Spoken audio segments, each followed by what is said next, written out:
Bem-vindo ao podcast 1844. A apresentação: Washington Araújo.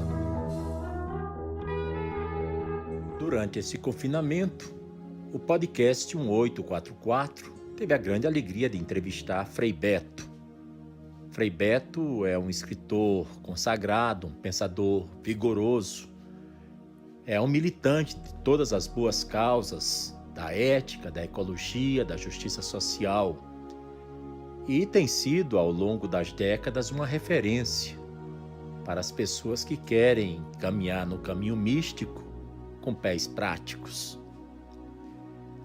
No primeiro episódio desse podcast, entrevistando Frei Beto, tratamos de muitas questões relacionadas com o avanço do coronavírus em todo o planeta, as consequências, as reações dos líderes mundiais, o papel da OMS, da ONU, das fundações privadas. Analisamos como será, por exemplo, o mercado de trabalho pós-Covid-19. Falamos de voluntariado e de muitos outros aspectos relacionados com um novo mundo que poderá estar surgindo ou com o velho mundo que voltará a ser o que era. Falemos agora um pouco de espiritualidade. Você é um dos místicos que, mesmo com a cabeça nas nuvens, tem sempre os pés bem enraizados na realidade. Nesse período do confinamento, nós vimos um desabrochar da espiritualidade em todos os continentes, em todos os países. E são milhares as reuniões devocionais, as rodas de orações virtuais, as correntes de orações por WhatsApp, Facebook, as orações e preces em horas pré-determinadas, os círculos de estudos do Instituto Ruhi.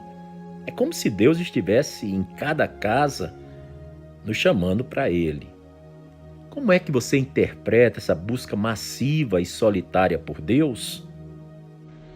Bem, de fato, em todas as pandemias, guerras, situações ameaçadoras para uma sociedade ou para o conjunto da humanidade, a espiritualidade emerge. As pessoas, sobretudo diante de um vírus que é silencioso, invisível e que não faz discriminação de classe, de etnia, enfim, de nenhuma forma, muitas pessoas recorrem à espiritualidade. E a espiritualidade realmente reforça a nossa vida interior, a nossa fé, a nossa convicção de que as coisas podem melhorar. A espiritualidade suscita um certo otimismo, porque nos leva a essa postura de nos colocar nas mãos de Deus. Mas, por outro lado, ela não pode substituir o avanço da ciência, que é outro dom que Deus deu à humanidade. E, portanto, é muito importante nem só confiar na ciência, e está provado cientificamente que as pessoas que têm fé, têm espiritualidade, resistem melhor a muitas infecções, a muitas enfermidades, mas confiar também na vontade de Deus. De maneira alguma, uma pandemia como essa tem a ver com Deus, no sentido de que Ele nos trouxe isso como um castigo por essa ou aquela razão. Isso tudo é bobagem. Na verdade, a pandemia, como todas as outras enfermidades, são resultados do desequilíbrio que nós causamos ao planeta Terra, do desequilíbrio que nós causamos às nossas relações interpessoais. Então não vamos entrar nessa de que há um sinal de Deus nessa pandemia. Não. Deus não quer o mal de ninguém. Ele é nosso pai, é nossa mãe e nos ama incondicionalmente. Eu jamais veria uma mãe, um pai, a não ser que seja uma pessoa extremamente malvada, querendo a infelicidade, a doença ou a morte de um filho. Portanto, nós precisamos sim nos abrir à espiritualidade nesse momento, com confiança em Deus, mas com confiança também na ciência e, sobretudo, essa corrente de solidariedade que se estende por todo o mundo. É fato que Jesus tinha tanta fé que rezava, e a gente sabe que só necessita de reza quem precisa se aprofundar na mística da fé. O Evangelho de Lucas registra que Jesus subiu a montanha para orar e passou a noite inteira em espírito de oração. Fale-nos um pouco sobre o fascinante poder da oração. Qual o papel da oração em sua vida, Frei Beto? Os evangelhos nos mostram, principalmente o evangelho de Lucas, que Jesus passava longas horas em oração. Pelas manhãs se retirava para orar, como a pergunta diz, subiu a montanha para orar e passou a noite inteira em espírito de oração. De fato, Jesus tinha fé como nós temos. É falsa a ideia de que Jesus era homem por fora e Deus por dentro. Não, Jesus em tudo era parecido a nós. Teve tentação, se sentiu abandonado por Deus na hora da sua prisão, quando ele clamou, meu Deus, por que me abandonaste? Jesus teve fome, teve saudade, chorou, enfim, tudo era igual a nós, exceto no pecado. Por quê? Porque Jesus amava assim como só Deus ama. E quem ama como só Deus ama, não comete pecado, cuja raiz é sempre o egoísmo. Portanto, eu considero a oração algo fundamental na minha vida. Aliás, foi ela que me sustentou na prisão durante os 4 anos que eu estive preso sob a ditadura militar. Isso está descrito nos meus livros, 2 publicados pela editora Rocco, que é o Batismo de Sangue e o Diário de Fernando, e o terceiro são as cartas de prisão editadas pela Companhia das Letras. Ali eu descrevo como a oração, principalmente na sua forma de meditação, que pratico ainda hoje, foi importante no meu fortalecimento espiritual.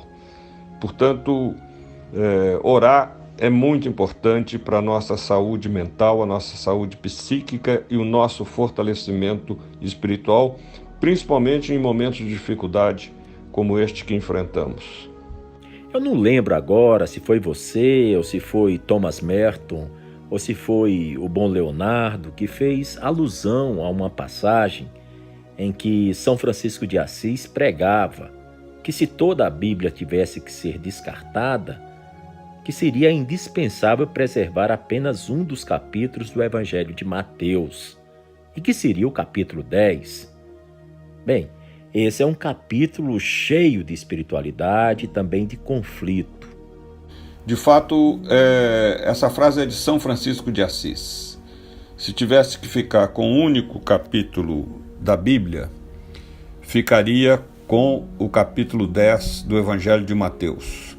Por quê? Porque é um capítulo que trata da missão dos discípulos de Jesus, aqueles que lhe eram contemporâneos e nós, que hoje vivemos em pleno século XXI. Uma missão que temos de anunciar o reino de Deus. Muitos, quando escutam essa expressão, colocam o reino de Deus no céu. Não, o reino de Deus se situa aqui entre nós. O reino de Deus é um projeto na história humana, tanto que no Pai Nosso nós oramos, venha a nós o vosso reino. Não oramos, leve-nos da terra o vosso reino. E também um capítulo muito realista, porque fala das dificuldades, das tensões, das perseguições que os discípulos haverão de encontrar nessa caminhada de luta por um reino de Deus que se contrapõe, sobretudo no tempo de Jesus, ao reino de César. Por isso que Jesus, como sempre digo, foi assassinado como um prisioneiro político, porque dentro do reino de César, ele anunciou um outro reino possível, que era o de Deus, baseado nas relações pessoais, no amor e nas relações sociais, na partilha. E o capítulo 10 de Mateus termina com a opção pelos pobres, ou seja, Jesus deixa muito claro que quem serve a uma pessoa excluída, a uma pessoa marginalizada, a uma pessoa oprimida, serve ao próprio Deus. Deus quer ser amado e adorado no serviço que prestamos, sobretudo aos mais pobres e na preservação da natureza. Há um quarto de século, por volta de 1995 ou 1996, um livro seu me marcou profundamente e, de certa forma, moldou um pouco minha forma de ver o mundo e também de me relacionar com o mundo. O seu livro foi A Obra do Artista. Lá eu tinha visto um pensamento que nunca esqueci. Você o colocava no meio de um belo texto com as palavras do cientista Robert Jastrow. E o Jastrow dizia, abre aspas, escalamos as montanhas da ignorância, falta conquistar o pico mais alto. Quando vencermos a última rocha, seremos saudados por um bando de teólogos que se encontra sentados ali há séculos. Frei Beto, como é que você avalia o sentimento que o artista, Deus, está tendo ao ver o que a humanidade fez com sua obra, a criação? Na verdade, a obra do artista é um dos meus 68 livros, publicado pela editora José Olímpio. O subtítulo é Obra do Artista. Bem, agora eu me esqueci. Uma visão, a obra do artista, uma visão holística do universo.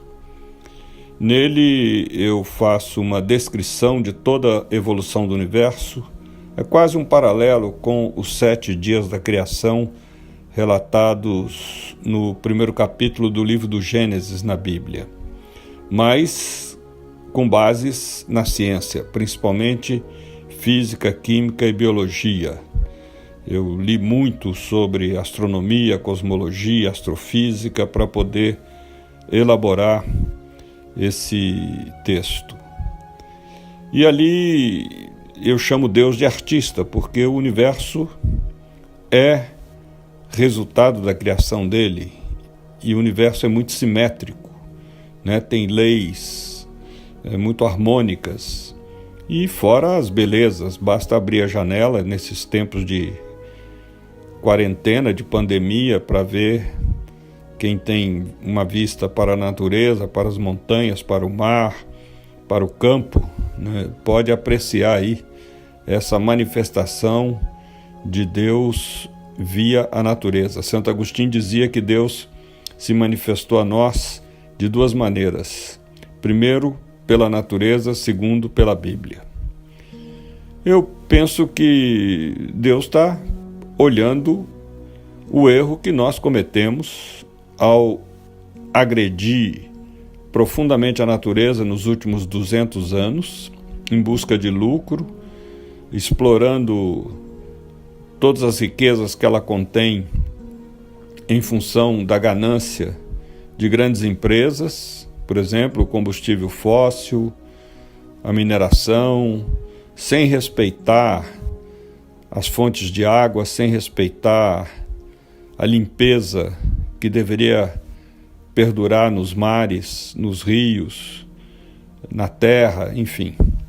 Nós cometemos atrocidades e hoje o resultado é o aquecimento global, o desequilíbrio, tudo isso que o Papa Francisco denunciou na sua encíclica Louvado Seja, que recomendo insistentemente que as pessoas leiam essa encíclica, porque ela não só descreve as atrocidades que cometemos à natureza, mas também as causas de todo esse desequilíbrio ambiental e como ele atinge principalmente os mais pobres.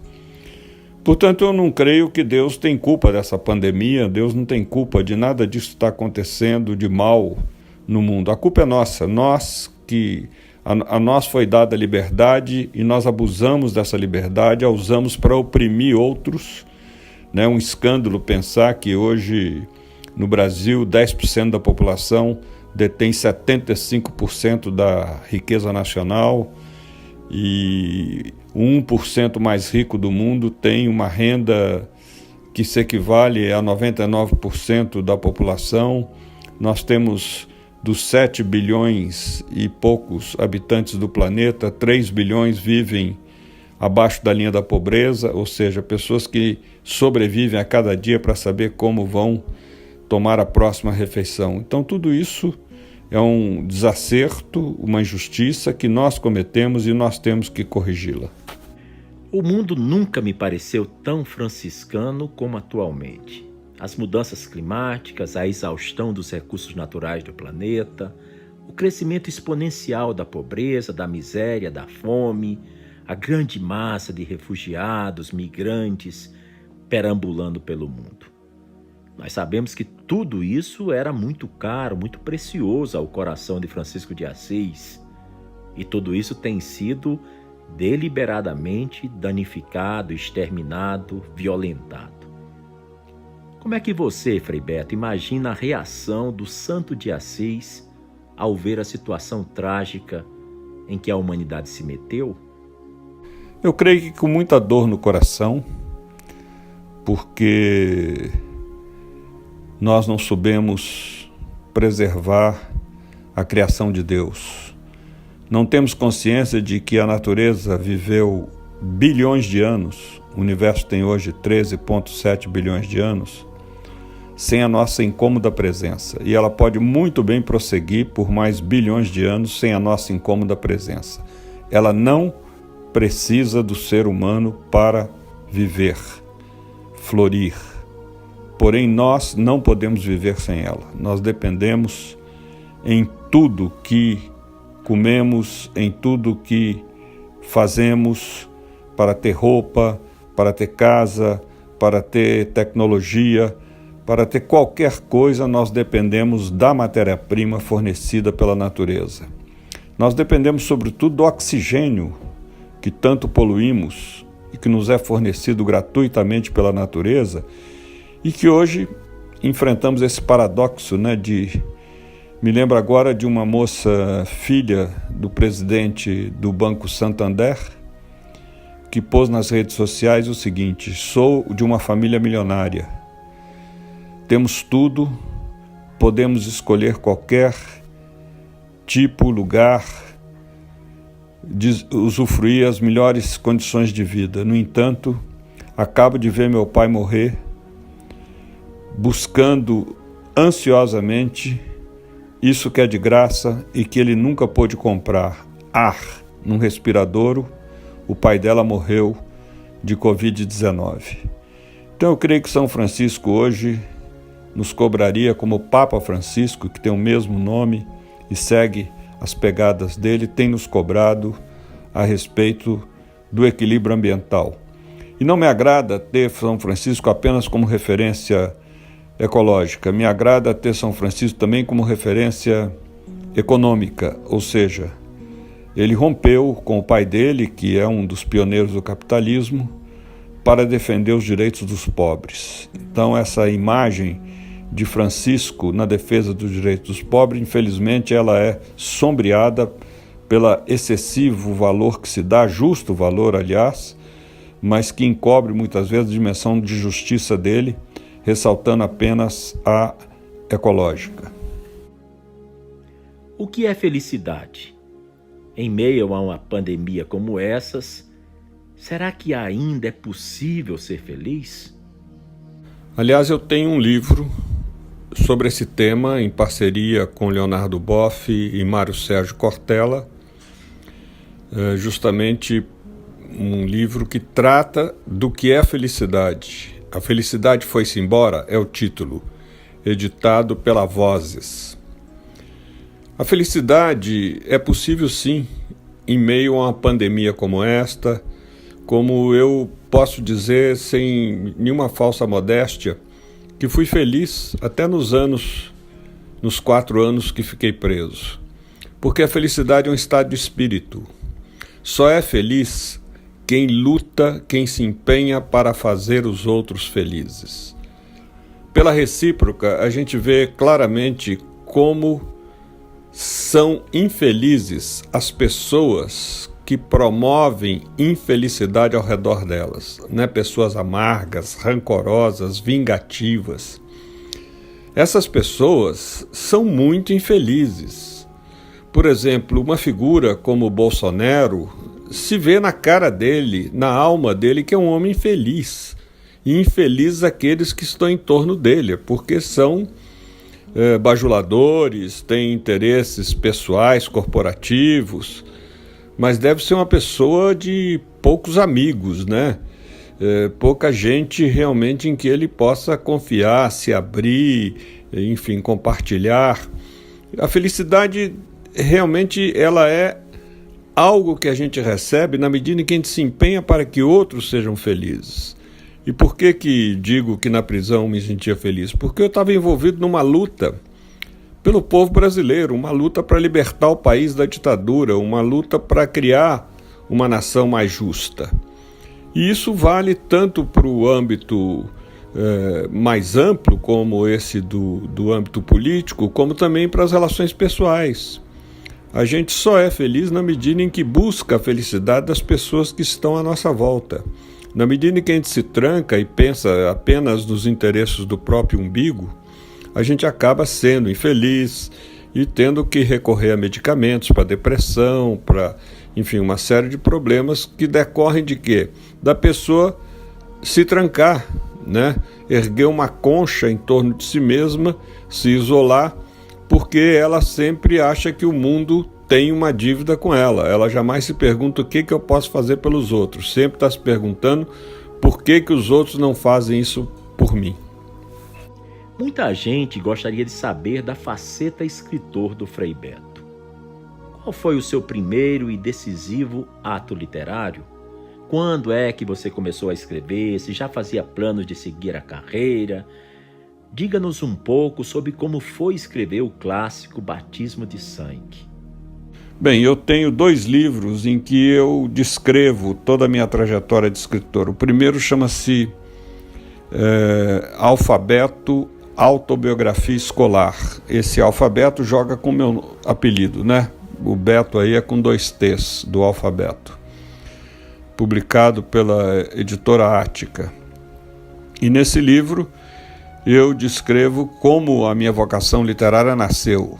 Primeiro em casa, porque meu pai e minha mãe eram escritores. Meu pai foi cronista dos principais jornais de Belo Horizonte durante 40 anos e a minha mãe produziu vários livros de culinária. Ela é considerada uma das maiores especialistas da culinária mineira, entre eles o clássico Fogão de Lenha, 300 anos de cozinha mineira, ou seja, ela pesquisou 3 séculos de culinária mineira para elaborar esse livro que é considerado clássico.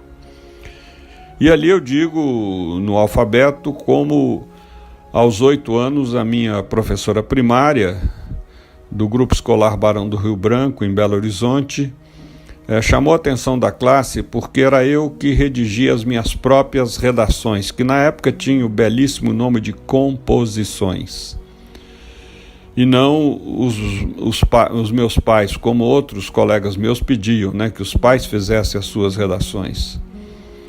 Bem, isso já inflou meu ego. E aos 11 anos, o professor de português do Colégio Marista, em Belo Horizonte também, me chamou à parte e disse: você só não será escritor se não quiser. E de fato, sempre tive a veleidade de ser escritor, mas achava que era muita pretensão. Por isso, o primeiro curso superior que eu fiz foi de jornalismo. Mas depois acabei me tornando escritor e principalmente devo isso aos generais brasileiros, porque o meu primeiro livro, Cartas da Prisão, foi produzido nos 4 anos que eu fiquei preso sob a ditadura, entre 1969 e 1973. Dali saíram vários livros: o Cartas da Prisão, o Diário de Fernando, que tem o subtítulo de Nos Cárceres da Ditadura Militar Brasileira. O Cartas da Prisão está editado pela Companhia das Letras, o Diário de Fernando pela editora Rocco. E tem o clássico Batismo de Sangue, também da editora Rocco, que foi filmado pelo diretor Elvésio Raton. Se encontra aí no YouTube o filme Batismo de Sangue, onde eu descrevo tudo aquilo que nós sofremos antes e durante a nossa prisão. Nós, quando eu falo nós, um grupo de frades dominicanos que se envolveu, se comprometeu com a luta pela derrubada da ditadura. E O Batismo de Sangue é um livro que comecei a escrever tão logo saí da prisão, em 1974, né? Eu saí no fim de 1973. Levei muitos anos pesquisando, havia muita dificuldade, porque várias pessoas tinham receio de dar depoimentos, relembrar as coisas passadas, enfim. Por isso o livro teve várias edições, até que com o fim, com a abertura, né, que aconteceu em 1979, e depois com o fim da ditadura em 85, eu pude finalmente apresentar aos leitores uma versão definitiva, que é essa da editora Rocco. Então, no Batismo de Sangue, eu descrevo a participação dos dominicanos na luta pela derrubada da ditadura, nós vinculados à Ação Libertadora Nacional, comandada pelo Carlos Marighella, e tudo aquilo que passamos na prisão, nosso julgamento, o processo todo como foi, e especialmente descrevo as torturas sofridas pelo Frei Tito de Alencar Lima, que é hoje um ícone de todos que participaram da resistência à ditadura, e como ele foi levado à morte por força das torturas sofridas. Quando Frei Beto inicia a escritura de um texto, ele já sabe antecipadamente o seu fim? Você leva anos compondo mentalmente ou tem alguma ideia sempre amadurecendo? E como eu já disse, isso está melhor respondido em 2 livros que escrevi. O primeiro é Alfabeto, Autobiografia Escolar, da editora Ática, que é um livro hoje difícil de ser achado, talvez em sebos. Mas o outro é fácil, chama-se Ofício de Escrever. Ofício de Escrever é mais recente, é da editora Rocco. Lá eu faço várias considerações, não só sobre o meu método de escrita, mas também de outros autores, etc. De fato, eu me sinto grávido, a palavra é exatamente esta, da ideia de um livro. Às vezes essa ideia me persegue anos até que eu consiga colocá-la no papel. E o meu método é primeiro escrever à mão. Eu não sei escrever diretamente, outrora na máquina de escrever, datilografando, e agora digitalizando. Não sei escrever direto na tela do computador. Eu preciso do papel, da caneta, isso é imprescindível. Preciso de silêncio, de estar recolhido, no máximo uma música clássica de fundo. Despreocupação é fundamental. Geralmente eu gosto de escrever na parte da manhã.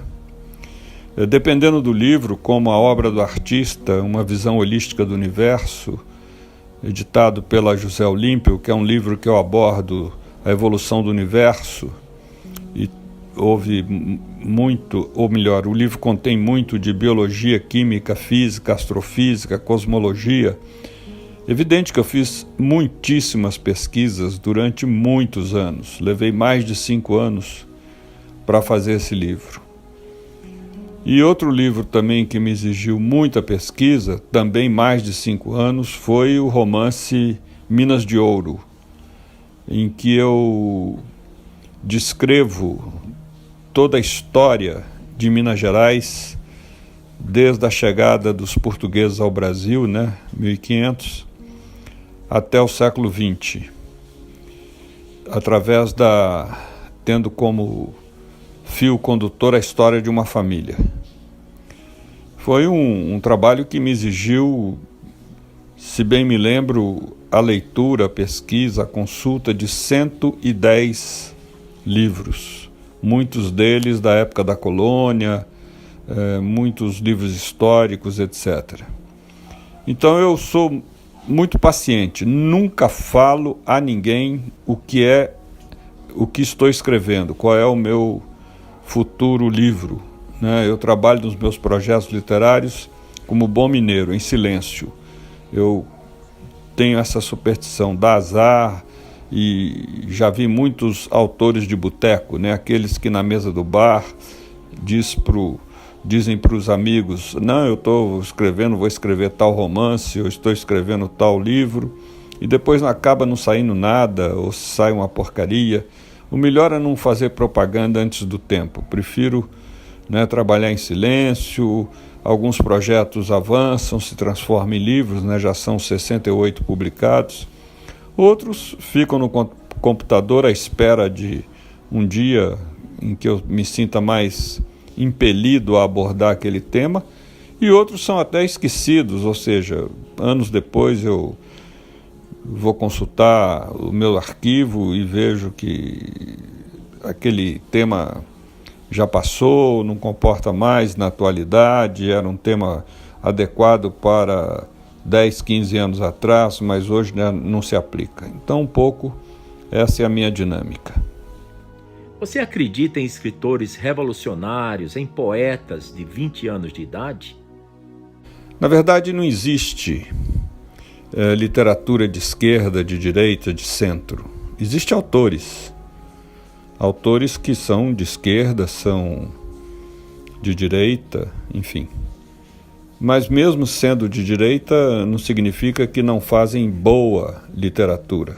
Há muitos autores de direita, como o Frances Céline, que fez uma obra fantástica, e Jorge Luis Borges, argentino, que apoiou a ditadura militar, também uma obra de gênio. Então, o autor é que tem que se definir. E é muito ruim a literatura que procura fazer um romance, por exemplo, meramente panfletário. Uma literatura ruim essa, que um autor não pode escrever um livro pensando em fazer a cabeça dos leitores. A não ser que seja um ensaio, aí é diferente, mas ficção não. Ficção você tem que contar uma boa história. E pode ser que você conte uma boa história a partir da ótica dos oprimidos, como faz no Brasil o Luiz Rufato, e pode ser que você conte uma história colocando personagens de alta elite, mas isso não quer dizer que o romance necessariamente possa ser qualificado de esquerda ou de direita. O importante é contar uma boa história. Isso é que é fundamental. O Graciliano Ramos, ele era um comunista. O Jorge Amado também era comunista, e nem por isso todos os seus romances erguem a bandeira do socialismo, etc. Evidente que no caso do Graciliano ele denuncia as profundas relações de desigualdade no Nordeste. É um cenário aterrador aquilo que ele revela nos seus romances, mas são obras de arte, não tem nada, Vidas Secas, São Bernardo e outros, não tem absolutamente nada de panfletários. Então eu creio que há muitos autores revolucionários, conheci muitos em Cuba, em outros países, mas que fizeram muito boa literatura, como Cíncio Vitiero, cubano, Nicolás Guilhem, enfim, o próprio Ernesto Cardenal, argentino, gente que era revolucionária, mas gente que não fazia da sua obra um panfleto, fazia uma obra de arte. É muito importante a obra de arte. O Picasso, por exemplo, era comunista, e nem por isso você, ao contemplar uma das pinturas dele, sente que ele está te induzindo a essa ou aquela posição política. Agora, é evidente que quando ele pinta uma Guernica, ele está desnudando todo o nazifascismo. Essa é a força da arte. A arte é um espelho, nos faz enxergar melhor a realidade em que nós nos encontramos. Quais são os seus autores favoritos? Eu, na verdade, tenho veneração mesmo por dois grandes autores, Machado de Assis e Guimarães Rosa. Machado de Assis, quando eu preciso incrementar meu estilo literário e me sinto um pouco estéril, eu recorro de novo aos romances e contos de Machado de Assis, até mesmo as crônicas dele. E o caso de Guimarães Rosa, eu creio que ele foi o único brasileiro que realmente reinventou a linguagem. É absolutamente genial, insuperável, e Grande Sertão Veredas é como a Bíblia. Por mais séculos que passem, haverá muitas e muitas e muitas releituras desse clássico que supera todos os outros da literatura brasileira. Creio que realmente é um livro que tem a felicidade de ser uma obra absolutamente original, né? Ele não tem precedentes e nem tem descendentes, quer dizer, não há nenhum autor que a gente possa dizer que é discípulo ou que bebe nas águas de Guimarães Rosa. Como você entende que está sendo o confinamento da dona do Hotel Brasil, a dona Dinô? Como está sendo o isolamento social do travesti Diamante Negro? Será que ele sobreviveria? Bem, todos esses nomes de pessoas que estou citando são personagens maravilhosos que você criou e que tomam vida nas páginas do seu ótimo romance de 1999, O Hotel Brasil. Que é o meu único romance policial, de gênero policial, e foi traduzido já para o francês, para o italiano, para o espanhol e para o inglês. É um romance que me deu muito prazer, um desafio fazer romance policial. Primeiro que você tem que inventar uma boa história, e segundo, essa história tem que ser intrigante, ou seja, desafiar, ela tem que ter um jogo que desafie o leitor a ficar se perguntando todo o tempo quem é o assassino.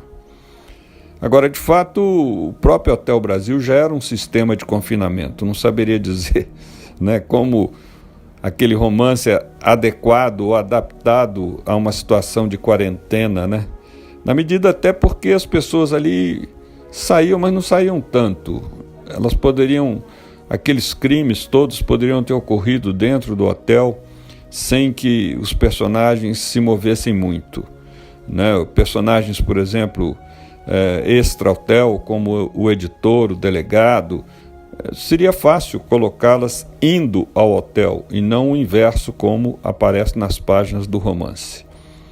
Então foi realmente, eu queria acentuar isso, foi realmente um grande desafio, um grande prazer elaborar o romance Hotel Brasil. Tenho a veleidade de voltar ao gênero policial, não é fácil, demanda muito tempo, muita criatividade, mas sempre fica, né, o desejo de fazer mais. Você está escrevendo um novo livro? Qual o título? Trata de quê? Qual é a editora? Alguma previsão de lançamento? Eu estou sempre escrevendo vários novos livros. Porém, como bom mineiro, trabalho em silêncio. Jamais falo qual é o tema, qual é o gênero, enfim. Eu só digo isso, estou escrevendo e quando termino de escrever, aí sim, eu anuncio a todos os meus contatos, amigos, familiares, confrades, o tema do meu novo livro. Mas tenho trabalhado intensamente em pelo menos 3 projetos literários durante essa quarentena. Frei Beto, você está com um livro novo na praça. O Diabo na Corte, leitura crítica do Brasil atual. É um livro de análise do governo Bolsonaro, a começar do período eleitoral, mostrando como ele, que contou com todo um aparato de tecnologia avançada, como algoritmos, a Cambridge Analytica do Steve Bannon e vários outros recursos, foi alçado à presidência da República, utilizando toda uma tecnologia que amedronta, emociona, mobiliza as pessoas. Mostro os bastidores da sua família, as implicações com casos de corrupção, o caso Queiroz. Mostro as vinculações dele com essa figura também sinistra chamada Olavo de Carvalho, com quem tive um entrevero descrito no livro, e incluo outros textos, como o perfil de alguns principais ministros dele, os descaminhos da política econômica, e além disso há textos que não dizem respeito a Bolsonaro ou ao governo Bolsonaro, mas dizem respeito à questão socioecológica, à questão da colonialidade e outros temas.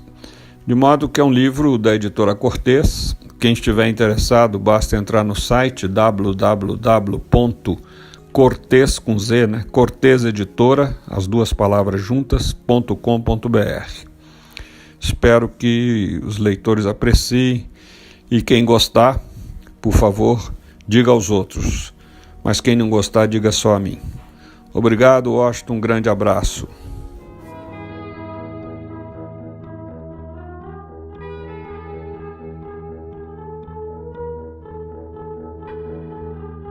Você acabou de ouvir mais um episódio do podcast 1844. Agradecemos sua audiência e lhe convidamos para ouvir nosso próximo episódio semanal. Apresentação e comentários: Washington Araújo. Trilha musical composta por Ian Garbinato. Vinhetas: Diogo Garbinato.